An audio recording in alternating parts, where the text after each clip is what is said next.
સુરતમાં એક ડોક્ટરના મૃત્યુનું કારણ ભૂલમાં એસિડ પી લીધું છે કે આત્મહત્યા કરી છે તે હજુ સુધી પણ અસમંજસતા સર્જે છે। સુરત મહાનગરપાલિકા સંચાલિત હોસ્પિટલના ફોરેન્સિક વિભાગમાં ફરજ બજાવતા ડોક્ટર રાજેશ પટેલે એસિડ ગટગટાવી લેતા તેઓને તાત્કાલિક સારવાર માટે ખાનગી હોસ્પિટલમાં ખસેડવામાં આવ્યા હતા, જ્યાં તેઓને આઈસીયુમાં સારવાર હેઠળ રાખવામાં આવ્યા હતા। 15 દિવસની સારવાર બાદ તેમનું મોત નીપજ્યું હતું।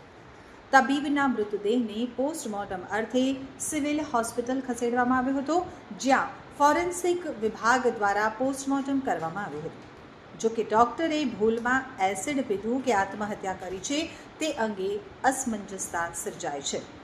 સુરતના અલથાણ કેનાલ રોડ ઉપર આવેલ કોરલ હાઇટ્સમાં રહેતા ડોક્ટર રાજેશ પટેલ સુરત મહાનગરપાલિકા સંચાલિત સ્મીમેર હોસ્પિટલમાં ફોરેન્સિક વિભાગમાં ફરજ બજાવતા હતા।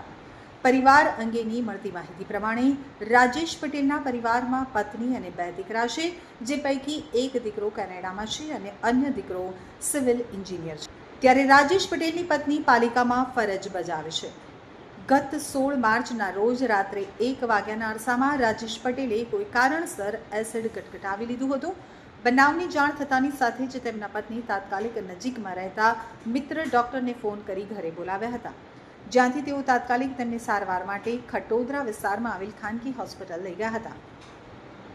રાજેશ પટેલને હાલમાં આઈસીયુમાં સારવાર હેઠળ રાખવામાં આવ્યા હતા, તો બનાવની જાણ થતાં જ પોલીસ મથકનો સ્ટાફ ખાનગી હોસ્પિટલ પહોંચી ગયો હતો, જ્યાં પોલીસે રાજેશ પટેલનું અને તેમના પત્નીનું નિવેદન લીધું હતું, જેમાં તેઓએ જણાવ્યું હતું કે ઘરના રસોડાની સાફ સફાઈ કરવામાં આવી હતી।